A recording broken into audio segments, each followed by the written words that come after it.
that okay with you? Wow. Youth. Some would say the church of tomorrow. I think you're wrong. Church of today.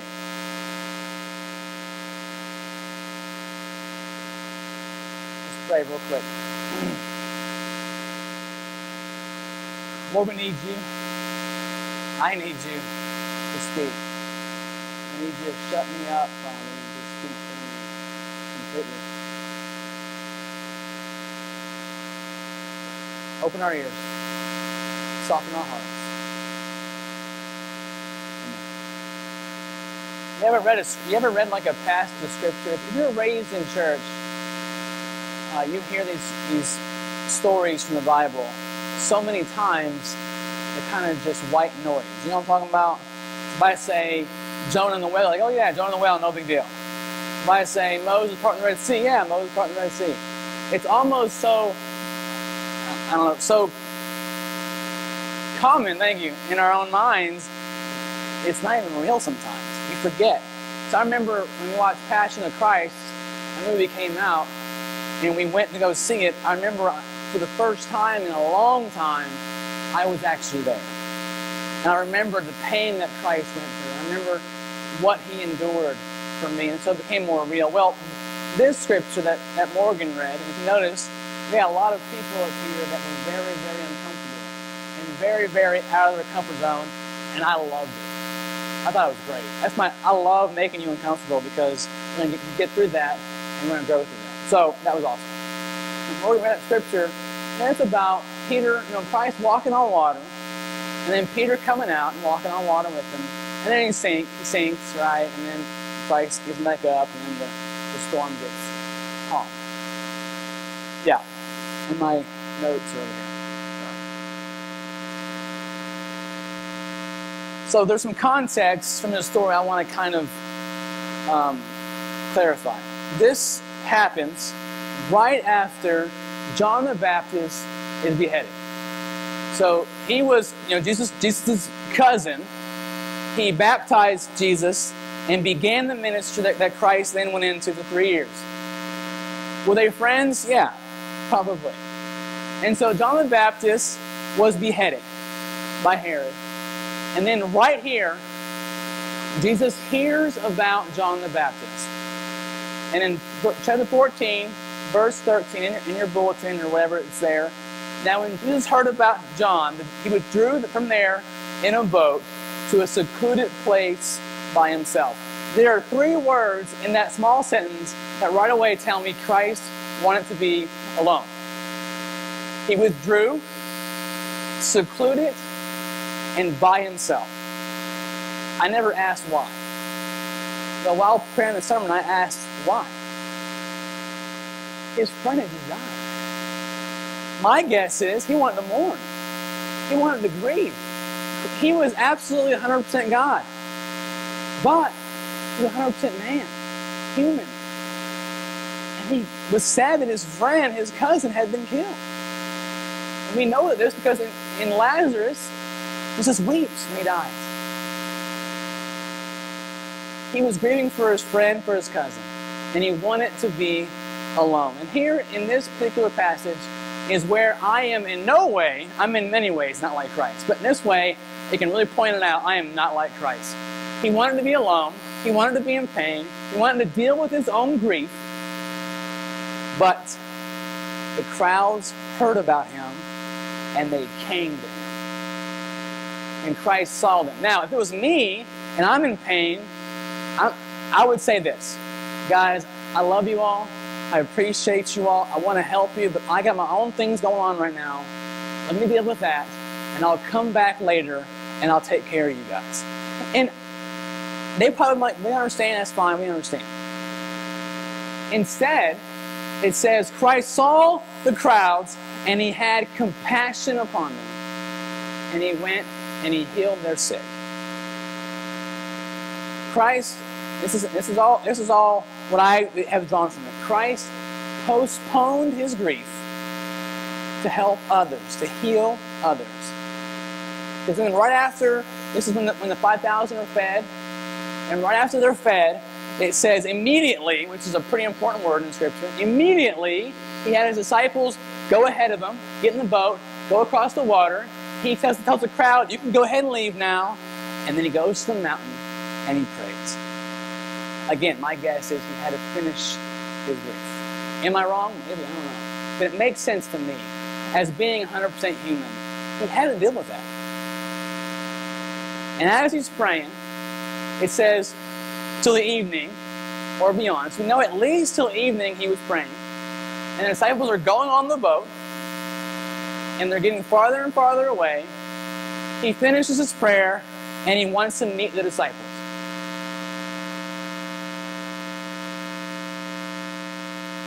There's no motorized speedboat back then, no helicopter. What does he do? He begins to walk on the water. They were probably 4 to 5 miles away. 4 to 5 miles away. Walking on water, he probably had to take a pretty good brisk pace there, I think. And I never, ever, ever caught this until yesterday. The storm comes. This I knew. Why did the storm come? I imagine if the storm hadn't come, they probably would have reached the other side before Christ would have got to them. The storm slowed the boat down.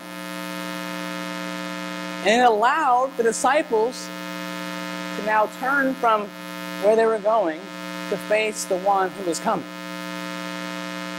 Jesus Christ. The first point I wanted to make was this. Now, I'm not a 3-point sermon kind of guy. In preaching class, I probably got a C. I didn't follow their criteria. So I'm sorry. That's not me. I think it's a great idea. I'm not even good at it. I'm ADHD, I imagine, so I can't really focus on 3 points. But my one point was this. I think I have 4.5 points. Does that work for you guys? 4.5. Christ postponed his grief in order to help, how did I word it? To fulfill God's present desire. So that was the first part. When he was grieving for John, he stopped grieving. He helped the current need, and then returned back to his own grief, I imagine. That was the first point. Second point was this. The storm allows Christ to catch up, to be seen by the disciples. He's coming. They see an apparition. They think it's a ghost. They're afraid. They're afraid a lot in Scripture. We're afraid. But when Christ is there, they're not afraid very often. He gets there because the storm was there. There are storms in our life, and I am not the kind of guy that tells us that, every storm in your life is for a reason. We can find purpose in it, but I'm not of the mindset that every storm in your life happens for a reason. God can use those storms, but there are some storms that are for a reason. In this case, this storm slowed disciples down. And there are times in my life where a storm, I believe God was sending a storm in my life to Sam, slow down. Sam, turn around. You can't even see Christ coming because you're looking the other direction. How many storms in our life have we had that it's a storm. I'm in a storm and life is terrible. I'm in a storm, darn it. I'm editing myself.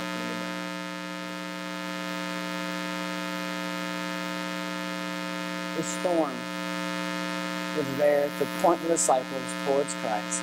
And there are storms in our life. Every storm in your life, whether it was created by God or by your own stupidity or another stupidity, all the storms in our life can be used to slow us down and find Christ. He's always there. He's always coming. He's always there. You can always look for him. The third point, and this is fast sermon, I apologize. No, it's fine. You're good. In verse 27, it says, "Take courage. It is I. Do not be afraid." They were afraid. What is this thing? We're in a storm. It's crazy. There's like lightning and there's waves coming over the boat. and it's scary, and there's this ghost coming across the water at us. It's nuts. They're afraid. They're freaking out. I would be too. Not many people walk on water. Just the one, from what I understand. And they hadn't done it yet, so they didn't know it could be him. Take courage. It is I. And immediately there it is. He's here. He got here. There's no more fear. Because immediately, the next part happens that shows us not in fear. Christ's presence brings comfort. Christ's presence brings peace. I remember when I was a young man, all those years ago, no, when I was a kid, and I have what the teachers in my school called an overactive imagination. You sound surprised. I can't believe it. And I won't tell you the whole story because it's pretty stupid, but I had these 3 villains when I was in bed that would, in my mind, I would picture that would, try to get little, monsters on your bed. I had these 3 villains. There was a witch, a turtle, and a rabbit. I have no idea why. And the witch was the ringleader. I'm telling you the whole story. It's so stupid. It was the ringleader, and so I would run from the basement up the stairs. She would send the turtle after me first. I'm faster than a turtle, so I'm good. And then she realized halfway up the stairs, oh, the rabbit's faster than the turtle. Send the rabbit. And at that point, I could outrun the rabbit. I'm upstairs where it's safe. Anybody like that at all? Anybody else? Is that just me? Okay. Well, I remember being in bed at night and I can't get up and run, so I would cover my head with the sheets and hold my breath because if I don't breathe, they don't know I'm there. I was so afraid. I was just to picture them walking around my room trying to find me. Every single time. If I would just stop being afraid, if I just stop thinking for a moment, which is hard for me, I think a lot, right? That's stupid. I would just stop for a second and pray. Even at like 6 years old, I would pray, God, just give me peace. I probably use the word peace. Help me not be afraid anymore. Immediately. This is absolute 100% true. Immediately, the fear was gone because Christ's presence brings peace. It brings assurance. When you're in the storm, if you're in the boat and the waves are coming over you, and you know you're going to die. It's too much to handle. Christ's presence brings, and will continue to bring peace. Period. Take courage. It is I. Do not be afraid. Immediately, Peter said to him, Lord, if it is you, command me to come to you on the water. An afraid person would not have said this to anybody else. He wouldn't have said, I'm still afraid. I want to get out of the boat into the water because the storm's still raging. He says, if it is you, command me, I will come out and meet you. And Christ says, one word, come. Just come. And Peter got out of the boat toward Jesus. He got out of the boat toward Jesus. He's at peace now, no longer afraid. He sees the object that brings that peace. He wants to go and be with him. Peter gets a lot of bad raps. He's done, like me, some pretty stupid things. In Scripture, we hear about it. I'm sure more than that we don't hear about at all. He gets a pretty bad rap for being an idiot at times. But what's really cool is we get a really cool picture of who Peter is. Can you imagine if someone took a book and wrote about your entire Christian walk? And then people can read it 1,000 years later? How dumb would you look? I'm a complete moron. I'm using bad words. I'm sorry. I'm going to be pastor. Forgive me. It's fine.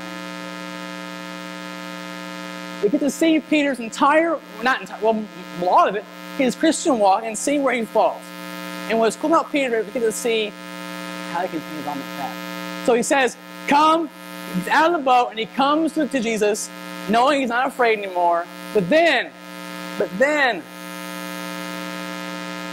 seeing the wind, how in the world did he see the wind? Youth, how do you see the wind? He looked at it. He took his eyes off of what? He stopped looking at who? He stopped looking at Jesus, and he looked somewhere else. There is speculation after sermon, after many series about what he was looking at. Was it arrogance? Hey, look at me, I'm walking on water. Was it just stupidity? I don't know. But all I know is this. He wasn't afraid. He's walking on water. He's looking at Christ. He looks somewhere else, and he's afraid of him. And he begins to sink. And he said, and it's funny to me that Christ just kind of watches him sink. Peter, man, come on. What's going on? And he's like, Lord, save me. I love his word. Immediately, Jesus stretched out his hand and took hold of him and said to him, you of little faith, why did you? Christ is right there. And yet he still doubts. The question I would ask you, I guess this is point 4 now. This is how we're, the boat. Where are we?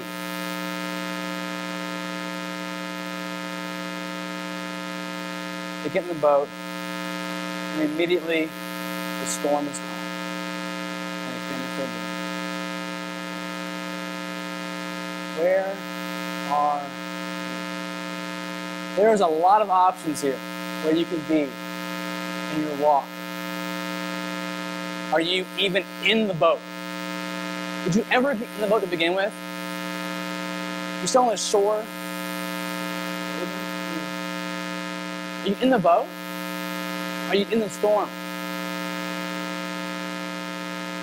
Is it crashing around you?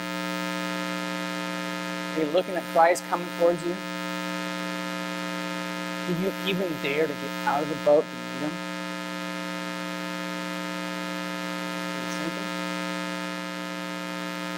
Are you crying out, Lord, save me? Are you back in the boat? Or are you somewhere else along the way? And I said before, Peter gets a bad rap of making mistake after mistake. He sinks. He loses focus. He sinks. He wants to go to war to save Christ before Christ is taken. He denies Christ. Falls asleep in prayer while Christ is in pain, preparing to be taken away into prison. But he never stops. He never says, I failed, I'm done, I can't go anymore. He continues to say, Lord, save me. And every time, immediately, he takes him by the hand, he pulls him out of the water, and he's back in the boat. That doesn't mean that Peter didn't have some problems in his life. He was beaten, arrested, persecuted, killed. But Christ was always there with him. He always said, save me. I don't know where you're at in your walk. We can look at Peter and we can say, you failed here, Peter. You failed here, Peter. You failed here, Peter. And look at it all together. You succeeded. It was never enough to be in the boat. It was never enough to be back in the boat. We always want to continue forward with Jesus Christ. That last song that we sang, I'm going to sing it in a couple minutes, not yet, called Oceans. And this song, to be honest with you, started this whole sermon. I did it as a lesson in my youth group a couple months ago, and it just felt like there was so much more to it than there really was. It kind of pulled it out as I was studying it. The line in there, and it says, we did a song at convention in November, and this one line touched me so much. And it says, "Spirit, lead me, for my trust is without borders." That line alone was like, man, our trust, no borders. Peter's trust had no borders. Nobody else would have even said, "Can I walk on water with you?" They would have said, "Christ, get in the boat." No borders. Complete, absolute trust. Let me walk upon the waters wherever you call me. And I heard the writer of this song, this is a Hillsong United song, and the writer is explaining, many people have found that this one line has touched them in so many ways. But that isn't the point. The point was the next line. And this is where I want to challenge you guys. Take me deeper than my feet could ever wander, and my faith would be made stronger in the presence of my Savior. In my worship in that song, I stopped at walking on water. And the next part was the deeper. Take me deeper than my feet could ever wander, and my faith would be made stronger in the presence of my Savior. Peter's failures did not define him. He kept moving forward. Know this. Sometimes we have to postpone our grief, postpone our personal pain, do what God wants us to do right now. Sometimes we got to remember that storms in our life allow Christ to catch up, to point us toward the Savior. We forget that Christ's presence brings peace. In the boat,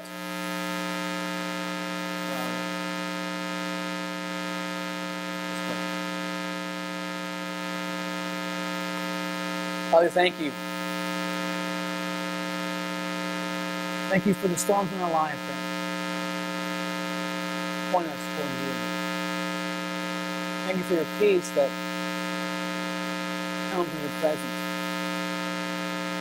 Thank you for the boat as a marker of where we're headed and where we're going. Help us to keep moving forward.